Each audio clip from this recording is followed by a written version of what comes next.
ओम नमो भगवते वासुदेवाय। ओम नमो भगवते वासुदेवाय।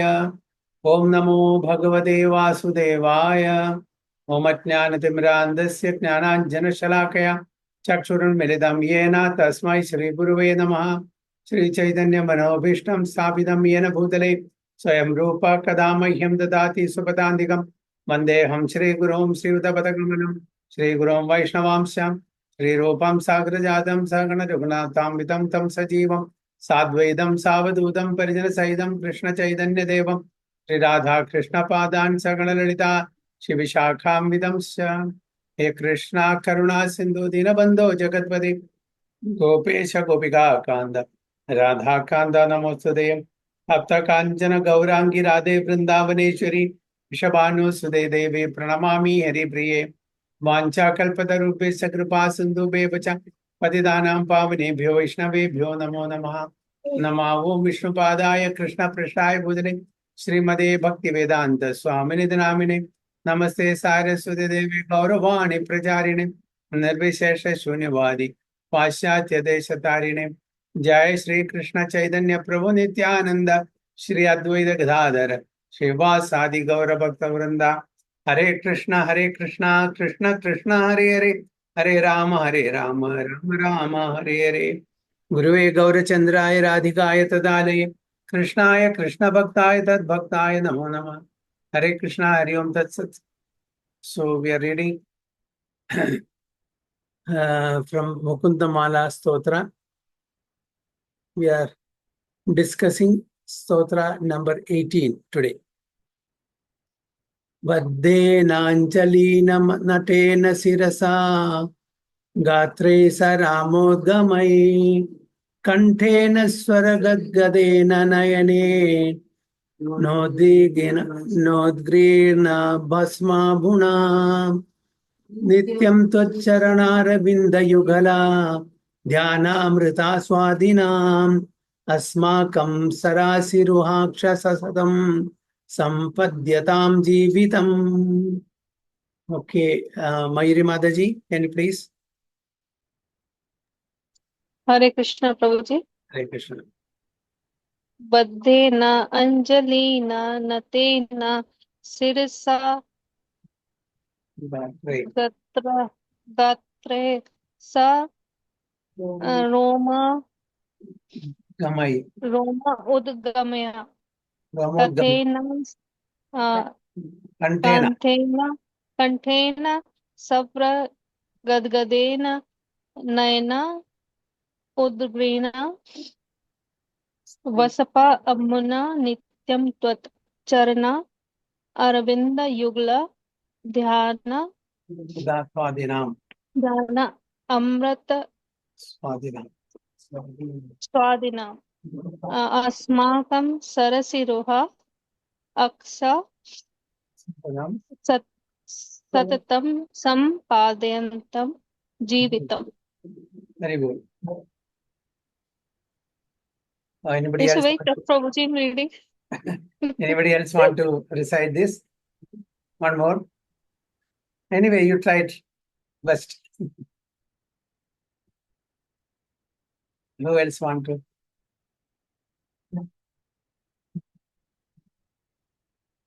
I'll try, Prabhuji. Yeah, please. वन्देनाञ्जलिन नटेन शिरसा घात्रैः स रोमाद्गमैः कण्ठेन स्वरगद्गदेन नयनोत्कीरभास्माभुना नित्यं त्वच्चरणारविन्दयुगलध्यानामृतस्वादिनाम् अस्माकं सरसिरुहाक्ष सततं सम्पद्यतां जीवितम्। Anybody else? हरे कृष्ण। हरे कृष्ण प्रभु जी। Okay, right. बद्धेनाञ्जलिना नातेन शीर्षा गतिर्हासा रोमोद्गम कान्तेनाश्वरा गद्गादेन नयने नोदगीर्णा वष्पाम्बुना नित्यां त्वाक् चरणारविन्दा युगला ध्यानामृतवादिनम् अस्माकं साराशिरुक्सा सततं सम्पाद्यतं जीवताम्. Very Hare good. Krishna. Okay, translation. O lotus-eyed Lord, please sustain our lives as we constantly relish the nectar of meditating on your lotus feet. With our palms prayerfully joined, our heads bow down, our bodily hair standing up in jubilation, our voices choked with emotion, and our eyes flowing with tears. So, Kulashekar Alvar is trying to meditate on the Lord's beautiful bodily limbs. There are different types of meditation. The yogis meditate differently, right? What is their type of meditation? Ashtanga Yoga. Yama, Niyama, Asana, Pranayama, Pratyahara, Dhyana, Dharana, and Samadhi, right? That is a different type of meditation. Here, Kulashekar Alvar is trying to drink the nectar of beauty of each and every limb of Lord's body. That's what O lotus-eyed Lord. How are the eyes of the Supreme Lord? It is like lotus. Every limbs of Lord's body is compared to lotus. There's nothing more that we can compare to. That is the most, in the material world, that is the most befitting comparison. Why? Because very soft, very good texture, very good complexion, very good color. Okay? And everybody gets attracted to the lotus. So Lord's different bodily limbs are compared to lotus. Lotus eyes, lotus lips, lotus hands, lotus palms, lotus navel. Everything is compared to lotus only. So Kulashekar Alvar is telling here, oh lotus eye Lord. Ambujam. Ambujakshan. What is Ambujakshan means? Ambuja means lotus. Aksha means eyes. One who has lotus eyes. O lotus eye Lord, please sustain our lives as we constantly relish the nectar of meditating on your lotus feet. Again, the bhaktas are trying to meditate on the lotus feet. Whereas the yogis, where do they meditate? Upon whom they meditate? They meditate upon Paramatma, okay, situated in the heart. The bhaktas meditate on the lotus feet. And how do they meditate? With our palms prayerfully joined. And not only that, with full absorption in the Supreme Lord, on the Supreme Lord. And how, along with that, there are prayers also. We pray, we glorify the Supreme Lord, isn't it? So our palms prayerfully joined, our heads bow down. We do namaskar, Sashtang namaskar. Our bodily head standing up in jubilation. So and most of the devotees, the bhaktas, the Shuddha bhaktas, pure bhaktas, they get Ashta Satyuga Vikar. Okay, when they are in total absorption on the Lord. Our voices choked with emotion. And their hair on the body stands on, and their voice will be choked with emotion, and the eyes will be filled with tears flowing down the cheeks. So this is how Kulashekar Alvar is glorifying the Supreme Lord.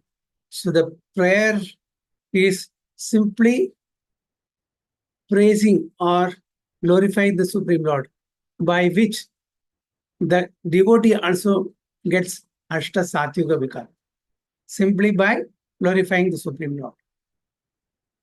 So a devotee finds full satisfaction in reverently worshipping the Lord, appreciating his personal features, And while wrapped in worshipping the Lord, Vaishnava does not worry much about his own sustenance.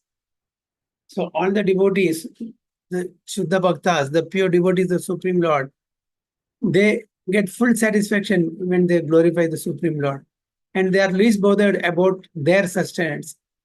What they want is just to satisfy Supreme Lord to the fullest extent. They don't bother about their own sustenance. In modern cities, by contrast, earning one's livelihood has become an exaggerated endeavor that takes one's full energy day and night, leaving no time left for God, except perhaps on Sunday, the day of rest. So, in the modern time, Prabhupada says, the devotees of or disciples of Prabhupada says that except for Sunday, they don't get any free time. So that is the only day when they can get some time for rest and some time to think of God or worship God or read some Bhagavad Gita, Bhagavatam, and so on and so forth. So on other days, they are totally busy for what? For earning bread and butter for their stomach and for their extended relatives, extended self, isn't it? So they get only one day, once in a week. Nowadays, even that is not possible because no Sunday, no Monday, no Tuesday. Every day, all days are working day. No, They- Prabhuji, 6 days at work and 1 day at home work, bro. from home.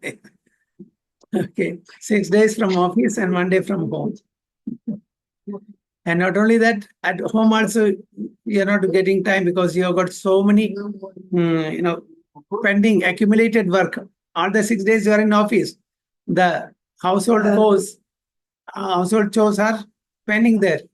So only 1 day you are getting, you have to finish that. You rightly said that. So only Sunday is the rest day. That day also you have to finish all the pending household chores.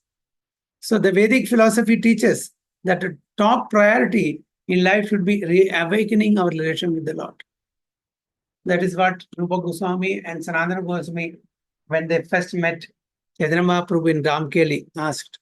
People say that we are all scholars, philosophers, pandits, but we don't know who we are. People say that we are pandits, but we ourselves don't know who we are, from where we are coming, what's our duty in the human form of life. So here it is said that the Vedic philosophy, our Shastra, teaches that the top priority in life should be reawakening our relationship with the Lord. Now that it is already forgotten, we have swept away from the mother boat. We don't know that there is such a mother boat existing also. Similarly, we have swept away from the Supreme Personality of Godhead, our Supreme Father. Now we have to reawaken that relationship. So, therefore, a sensible man should never allow himself to get so wrapped up in his material duties that they sap all his energy and kill his desire for salvation. So it's a warning for all of us that we should not waste all our energy simply working for our material, to fulfill our material expectations. If we get 1, we want 100. When we get 100, we want 1,000. When we get 1,000, we want 10,000. Then 100,000, then 200,000, then million, trillion. So the expectation is never ending. So we should not waste our time simply for this material, to fulfill the material expectation. We should also think that we should develop our desire to serve Krishna. That will only help us to go back home, back to Godhead. Without serving Supreme Lord Krishna, we'll be rotting in this material world, perpetually coming and going in different species. Srila Bhakti Vinod Thakur, who was both a great Vaishnava and a responsible magistrate in the Indian government, said that we should balance our material and spiritual needs, but that we should favor the later. Okay. Who is Bhakti Vinod Thakur? Whose father?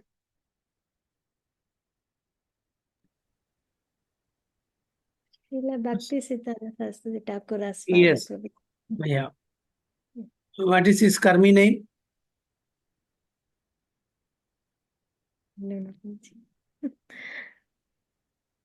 Hmm?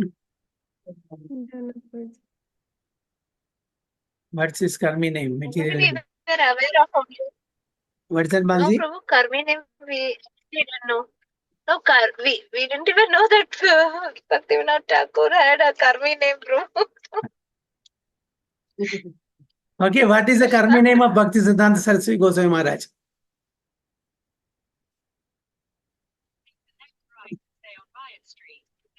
Prabhuji, please tell us, Prabhuji. Vimala We'll Prasad. remember. Vimala Prasad is Bhakti Siddhanta Saraswati Goswami Maharaj, and Bhakti Vinod Thakur is Kedarnath Datta. Kedarnath Datta. Okay. So Bhakti Vinod Thakur is known as seventh Goswami. Although he was materially very, very highly positioned personality as a district magistrate. Okay, he was very devoted to Krishna consciousness, very devoted, not an ordinary person. So Bhaktivinoda Thakur, his lifestyle, his timetable, how he spends one day is really amazing. You know, he's a Pakka Grahastha, number one Grahastha, who is a pure devotee of the Supreme Personality of Godhead. So that's Srila Bhaktivinoda Thakur, who was both a great Vaishnava and a responsible magistrate. So both materially and spiritually was great. In Indian government said that we should balance our material and spiritual needs. We should balance that both. But that we should favor the later. What is that later? Spiritual needs. Even if we are a little poor in our material needs, no problem. But spiritual needs, we should not be compromised. That is primary. That is priority. But generally, we give importance to material needs. And spiritual needs, if we get time, अगर हरि का इच्छा हो तो करेंगे. हरि का इच्छा कभी आएगा नहीं जब तक हम सोचेंगे नहीं, आएंगे नहीं. सही है ना? हाँ, मयूरी माता जी. जी प्रभु जी. So that we will put it on Lord. Prabhuji, Chaitanya Mahaprabhu is merciful. Yes. Prabhuji, only Krishna is the Yadama Prabhutyante. Chaitanya Mahaprabhu is merciful. Yes. Chaitanya Mahaprabhu is merciful. That's why when we go to Navadip, even when we are sleeping, that is considered as Dandavat Pranam. That is Avdarya Dham. Avdarya Dham. So we should prioritize our spiritual needs, our spiritual seva. Okay, that is our primary duty. If you take care of the primary duty, the secondary duty will automatically get fulfilled. But what we are doing, we are giving the importance to the secondary duty and the primary duty. If we get time, we will do it. Then we will tell, oh, my Krishna knows about my, see how much I am struggling. My wife, my husband, my children, my office, too much, target, project, this, that. Where is time for chanting? Where is time for devotional service? Krishna knows me, he will pardon me, forgive me, and will just excuse all these things. But Bhaktivinoda Thakur, he was balancing both spiritual and material duties. No compromise. Even if you have to compromise, you compromise materially. Compromise your sleep. Compromise your sleeping. Compromise our sense gratificatory activities, but don't compromise on devotional service. In other words, we should earn our livelihood in the spirit of simple living and high thinking. Simple living and high thinking. Because both we are lacking in the present day. No simple living and no high thinking. Okay, we want, in the name of modernization and technological advancement, we are trying to accumulate all the modern equipments to give more and more comfort to us. But is it giving comfort to us? No. It is on the contrary, spoiling our health. Isn't it? All these new household appliances and new devices, it is making us lazy. In the olden days, we don't have any such equipments or appliances. So people work very hard. So they don't fall sick. Now, because of all this modern and technological advancement, we tend to fall sick very often. Yes, am I right, Prince Prabhu? Hare Krishna, Prabhuji. Am I right? So, we don't know, Prabhuji. Probably our body in this Kali Yuga is not able to do this much of thing. With so many gadgets around itself, we are not able to take devotion properly. If you see, if these gadgets are not there, then we'll stop, I think. No, because we got used to it. See, just go Yes. 50 years back. People are very healthy. We have not heard of many diseases. Now, every day, new diseases are coming because of our lifestyle. Because of our lifestyle. Yes. Yes, Previously, Prabhuji. Lifestyle is a big problem. people go to the farms, field. They are getting vitamin D and sunlight, and they are drenched in rain. And for every season, they are okay. They can manage. But now, small. If you just go to the rain for 5 minutes, the children will immediately fall sick, isn't it? So that lifestyle is totally gone. The environment, the pollution, everything is affecting directly or indirectly. Even if I don't smoke, if I stay with those who are smoking, I'm getting affected, right? So the simple living is not there, and high thinking is out of question. Our thinking, Even Prabhuji, our food also not pure. No? yeah, food is also all genetically modified and with chemicals and fertilizer. So it's spoiling everything. Adulteration on top of that. So our thinking is how we can improve our sense gratification, not from the spiritual perspective.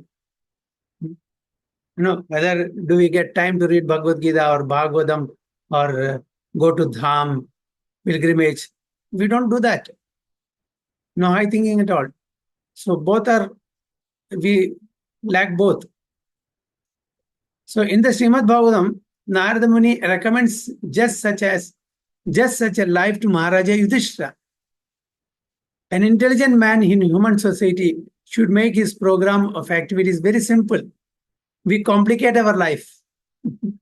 In the modern day, we complicate everything, isn't it? But simple living.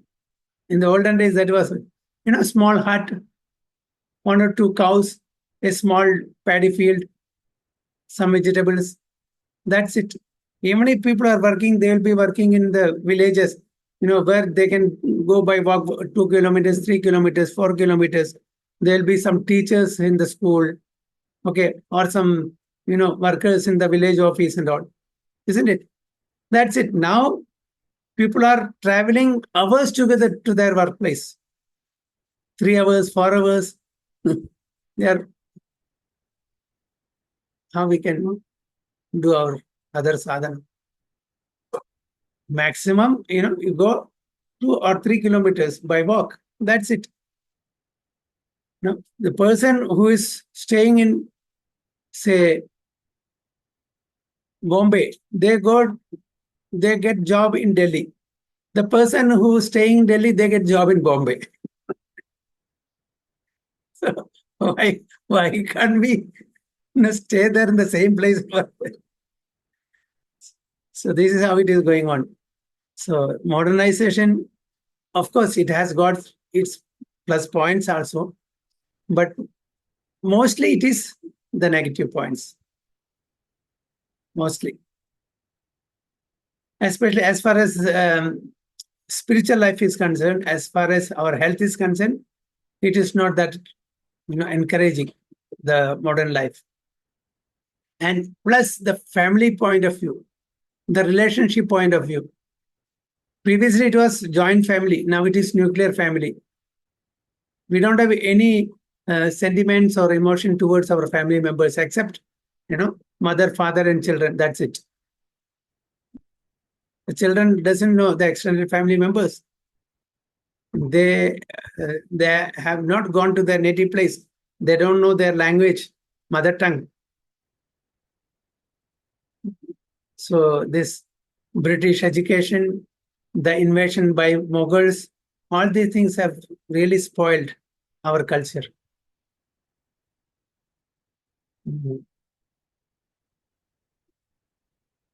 So an intelligent man in human society should make his program of activities very simple.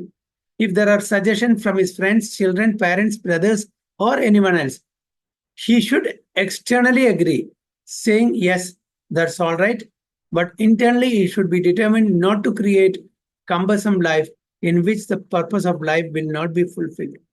So, what Narada Muni is telling Maharaja Yudhishthira, that if there are suggestions from our relatives, friends, parents, brothers, and all, accept it, receive it externally. But at the same time, you should see that if it is good, if it is worth, then only implement it. Otherwise, just don't try to waste our time, because the purpose of life will not be fulfilled simply by satisfying our relatives. An ideal service for an householder is deity worship, either at home or in temple. As one cleans the altar, cooks or dresses the deity, one should relish the nectar of meditating on the Lord's lotus feet. As King Kulashekara says in this prayer, so we should cultivate from our younger days, when we are very young. The parents should give encouragement to the children also to do deity worship every day, read Bhagavad Gita, Bhagavatam, and other limbs of devotional service. Shravanam, Kirtanam, Vishnu Smaranam, Pada Sevanam, Archanam, Vandanam, Dasyam, Atmanivedam, Sakyam, Atmanivedam. So it is the duty of the parents to inculcate this devotional service in the children from the young age itself. Because after they cross certain age, then they will not listen, say around 12 years of age. So it is best time, around 5 years. Till 5 years, you have to, what you call, you have to treat them, I mean, what do we say that? Pamper them. Pamper them till 5 years. From 5 to 15 or 5 to 12, not even 15, you have to chastise them. And after that, you should be friend with them. No more chastisement. Now, after 12 years, you should be friend to the children, because they will start utilizing their brain. Then you will not be able to control them. So be friend with them. So that is why Prahlad Maharaj is Kaumaram Acharet Pratnyam. From the age of Kaumara, okay, that is around 5 years, you should inculcate, you should cultivate these habits, these devotional activities in them. That is the deity worship, Swadhyaya, reading Bhagavad Gita, Bhagavatam, and glorifying the Supreme Lord in a prayerful mode, paying obeisances, respecting the elders, going to Dham for pilgrimage. All these things we should slowly and gradually teach them. To be effective, worship must never be done in a time-serving mood. To be effective, the worship must never be done in a time-serving mood. Sometimes Mayavadis appear to worship deities as the Vaishnava do, but there is a world of difference, because Mayavadis do not think that the Supreme Lord is a perpetual object of devotion. So what is the difference between the worship of devotees, bhaktas, personalists, okay, and the Mayavada devotees? They are also devotees. What is the basic difference? Can somebody say that?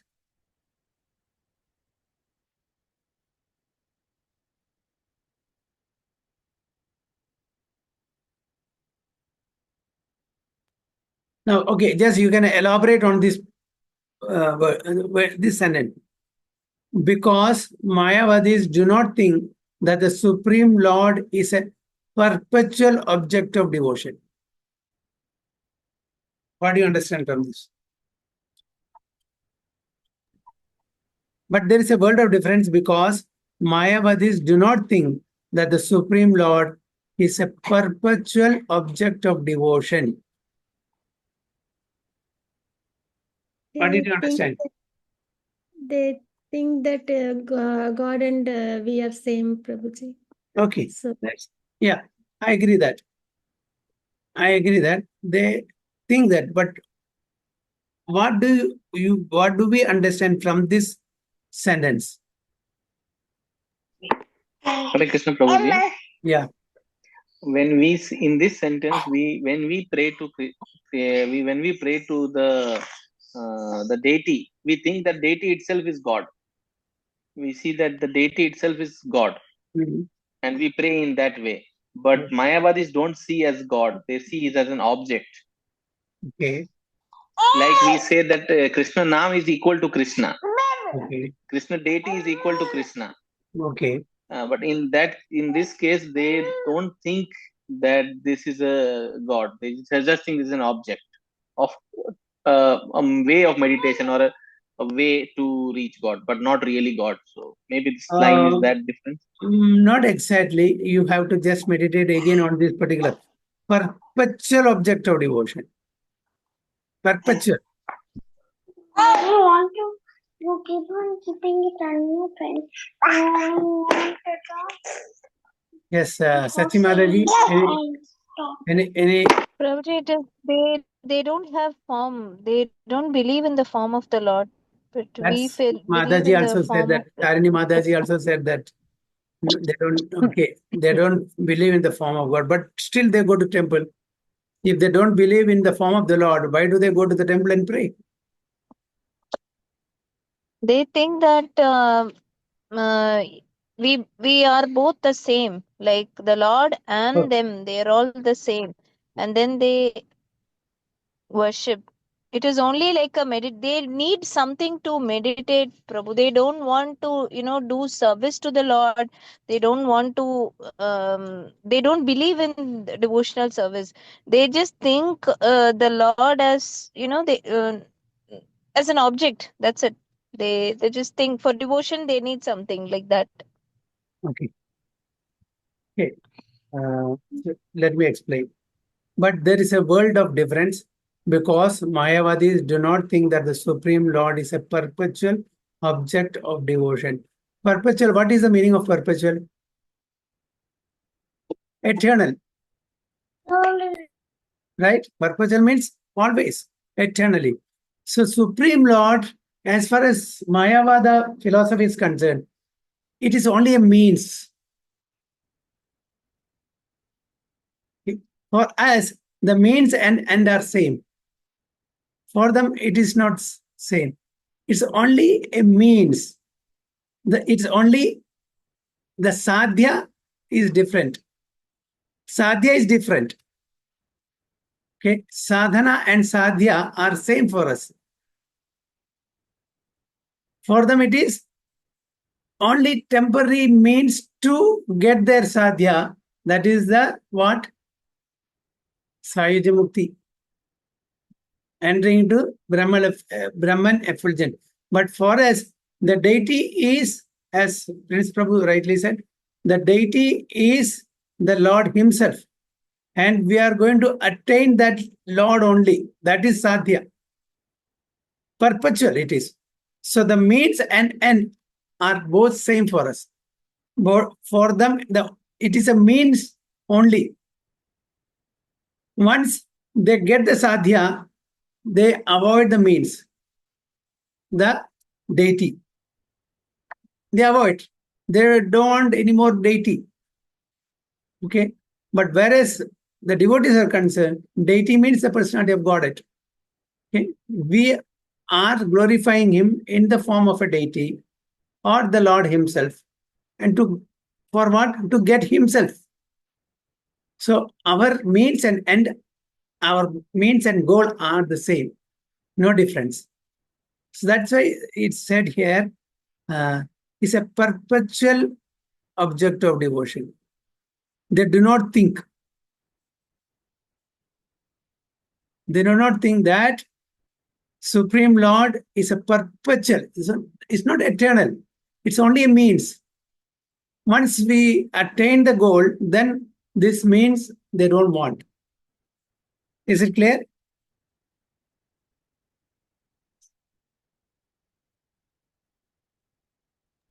Yes, Prabhuji. Clear, no? Right? No, Prabhuji. Hare Krishna, I Prabhu. didn't clear. Yeah, just like for example, okay, we are using a ladder to go to the terrace. That's a mean. Okay. And when we reach the terrace, we don't want the ladder. We just push down. Similarly, for them to reach to the Brahma Jyoti, they use the deity worship, deity as a means. Once they reach that, they will just ignore the deities. Is it clear now? Yes, Prabhu. Hare Krishna Prabhuji. Yeah. That Guru and Govind, we say here that Guru is equal to Govind. Guru is as good as Govind. As good as Govind. So Yeah. it is that we cannot say that after once we reach Govind, we should leave the Guru. No, So never. Guru is equal to Govind. So Yes. that is the reason. Can this explain, Prabhuji, that this is as Guru we can see as like as Govind or similar to Yeah. blessings of Govind. So Guru is always there. Even in spiritual world, we need Guru. Yes, Prabhuji. It's not that only in material world we have Guru. Even in spiritual world, we need Guru. We have Guru. So all these, Manjaris, Radharani, Gopikas, they are acting as Gurus to reach Krishna. Okay? All the devotees, they don't go directly to Krishna. They go through Manjaris, through Gopis, through Radharani. So Guru is there in spiritual world also. So we need the ladder always. Don't think that I have got Krishna now, I don't need the Guru. And Prabhuji, this is more sustainable also, because as a living being, as per our karma, we keep on falling. We keep on falling. And when we fall, again we'll need Guru to rise up through that. Yeah. Unless So, and until we are perfect. So, right. So that is why it is. Haribol. Rather, they think that deity worship may help one develop a meditative mood, which will eventually lead one to realize that the Lord himself is illusion. Okay? What they say is which will eventually lead one to realize that the Lord himself is illusion. So that's what the philosophy is, the impersonalist philosophy. Then the worshipper merges with the impersonal Brahman. Because there is no form of the Supreme Lord, it's an illusion.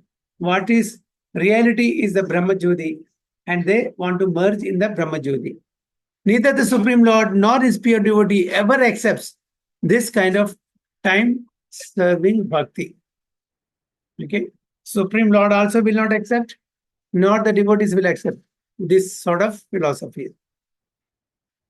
The Srimad Bhagavatam and all the spiritual masters in discipline succession warn us never to consider deity worship to be idol worship. So there's a grave mistake we're all doing. Okay, deity worship and idol worship. What is idol? Just a statue. But deity is that we have invoked all the powers of the Supreme Lord in that deity. Why we have to worship the deity? Because we don't have the spiritual vision to see the Satchidananda form of the Supreme Lord. So the Lord agrees to be visible in different elements for our purification. So he agrees to stay in wood, he agrees to stay in stone, he agrees to stay in other dhatus in deity form, so that we can worship him and attain him. So that's why the Archa Vigraha is not a symbolic creation, but is Krishna himself. There is no difference between the Archa Vigraha and the Supreme Lord Krishna himself appearing in a form of metal, stone, wood, etc. to facilitate devotional exchanges. It is just to facilitate the Adan Pradan, reciprocal dealings with his pure devotees. One of the great blessings of deity worship is that it provides us with a concrete image to meditate upon. Otherwise, as Sachimadaji said, we will not be able to focus on void, nothingness. They say nothingness. We cannot focus. There should be something to focus on. So, most of the people, they put a flame of the lamp or some dot, and then they try to focus. Why? We have to take so much trouble when the Supreme Lord is available and so merciful to be to appear in the deity form. Why we have to focus on a dot or on the wall? What is the need? One of the great blessings of deity worship is that it provides us with a concrete image to meditate upon. Thus, deity worship, in conjunction with descriptions of the Lord found in the authorized Shastras like Srimad Bhagavatam, enables the devotees easily to absorb his mind in the form of the Lord. So, as we meditate upon the beautiful form of the Supreme Lord, that beautiful Shyama Sundara form will be there always in our mind to meditate upon. Even when we are not there in the temple, when we are not in front of the deity, that form will be visible in our mind and we can meditate. Here are just two of the many descriptions of the Lord's form found in Bhagavatam. His lotus feet are placed over the bowls of the lotus-like hearts of great mystics. This is from Bhagavatam 2.2.10. His lotus feet are placed over the holes of the lotus-like hearts of great mystics, yogis. On his chest is the Kaustuba jewel, engraved with a beautiful calf, and there are other jewels on his shoulders. His complete torso is garlanded with fresh flowers. So this is a what you call glorification of Supreme Lord's different limbs on the body and the ornaments on the body of the Supreme Lord. Just glorifying him. Krishna's face is decorated with ornaments such as earring resembling sharks. Okay. The earrings are in the shape of sharks. His ears are beautiful, his lips are brilliant, and his smiling face is attractive to everyone. Whoever sees Lord Krishna sees a festival. So it is a festival for the mind. When we see the beautiful form of Supreme Lord, it is a festival for the mind. In the spiritual world, every day is a festival. Every step is a dance. Every word is a song. In the spiritual world. Okay. So whoever sees Sri Krishna sees a festival. His face and body are fully satisfying for everyone to see. But the devotees are angry at the Creator for the disturbance caused by the momentary gleam of their eyes. Bhagavatam 9.24.65. Okay. In Canto also, gopis are blaming Hare Lord Krishna Ram. Prabhuji. Your sound is not clear to me. I think for everyone. Yes, Yes, Mataji. some voice Mataji. disturbance is there. Some voice Yes, disturbance. Mataji. हाँ Okay, now,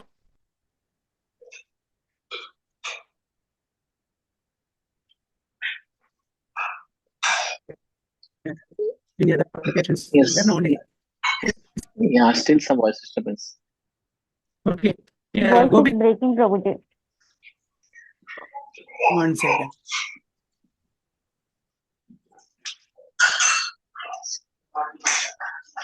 Okay, I just close this. Let me see. Better now, Now Stop it's Prabhuji. sharing. fine. Now okay. Okay. Now Okay. perfect. Okay, let me share then. Okay, in the Gopika Geet, gopis are blaming or criticizing Lord Brahma, telling that what a foolish creator are you. The whole day Krishna is away from us. We cannot see him. From morning till evening, he goes for grazing cows. And he's coming in the evening, only little time we are getting to see him. And that time also we cannot constantly see him. And in between our eyes are blinking because of the eyelids. Why did this foolish creator Brahma gave us the eyelids?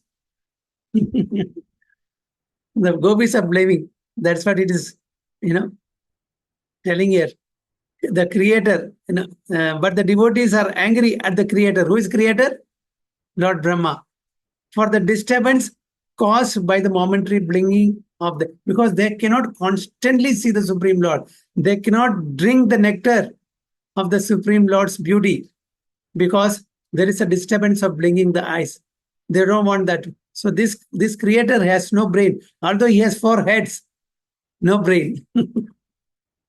So this is a complaint by gopis. So even in Bhagavatam 9.2465, this verse, yasyananam makara kundala charu karna brajat kapola subhagam savilasahasam nityo savam na tatripur rishibi pibantyo naryo narascha mudita kupitas nimescha. Krishna's face is decorated with ornaments such as earrings resembling sharks. His eyes are beautiful, his cheeks brilliant, and his smiling attractive to everyone. Whoever sees Lord Krishna sees a festival. His face and body are fully satisfying for everyone to see. But the devotees are angry at the Creator for the disturbance caused by the momentary blinking of the eyes. As stated by Lord himself in the Bhagavad Gita 7.3, Manushyanam sahasreshu kaschid edadi siddhaye edadam abhisiddhanam kaschid mam veti tatvada. So in Gopika Gita, gopis are also chastising. Why did this creator create these eyelids for our eyes, because of which it's creating disturbance? We cannot see the Supreme Lord constantly. That is the complaint.